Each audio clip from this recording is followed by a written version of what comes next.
Matthew, on your IMDb, you're listed as a writer on all of your films, not just the narratives, the documentaries as well. So why do you get writing credit? I mean, how much of your filmmaking is actually written out and planned in terms of the documentary? Yeah, so the writing is more about how it all pieces together. Because I do 45-minute to an hour interviews with everyone, or I hope to.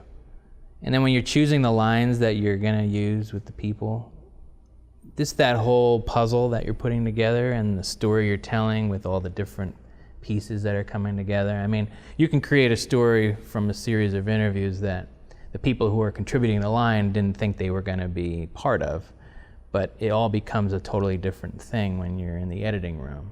So I always feel like script-wise, at the end of, or toward the end of the film, I always write it out as far as where everything landed.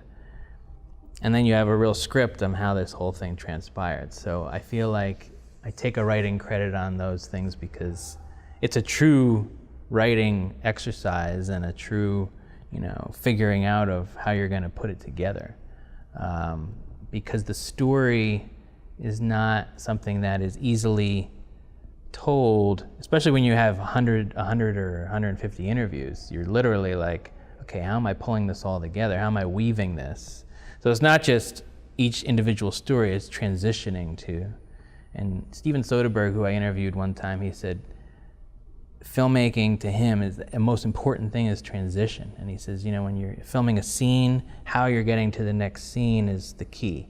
And he's always looking for that.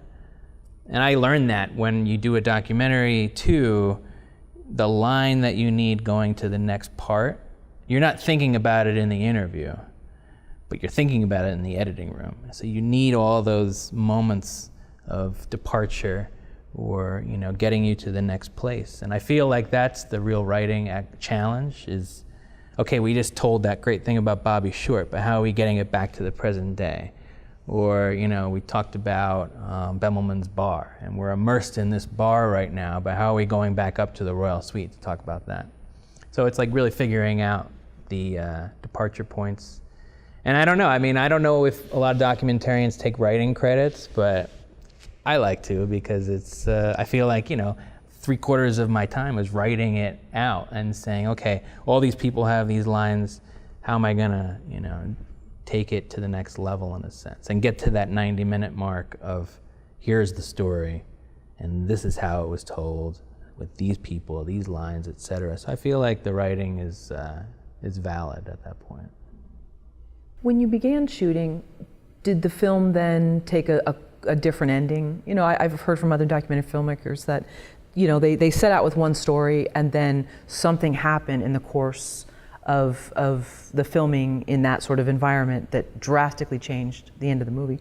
Did anything happen like that? Yeah, we had several endings always on different films. You never know where it's going to end up, and I feel like that's the fun of it too. It's the same approach I take when I go to a narrative film set. I never plan, and it's much to the distress of crew because they want to know and they want to structure things. And editorially it's tough because you're working with editors on a doc and they're like, where are we headed with it? What's the 3-act structure?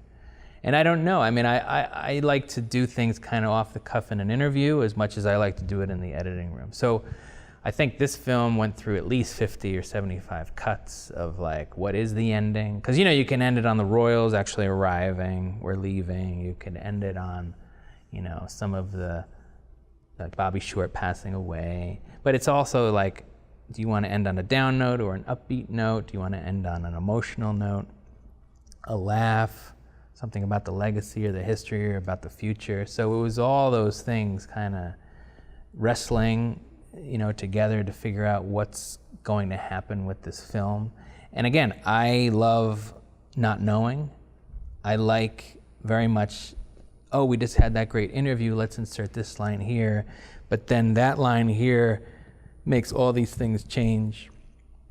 It pushes everything down, so you don't, is that our ending, or are we moving that up to the top? And my thing is, if you have a great story that you're telling, like the Carlyle, it's a very fluid thing, so you can place things anywhere. And as long as each individual piece of it is compelling, I mean, you can really have it anywhere. It's not, because the audience is going to react differently to everything.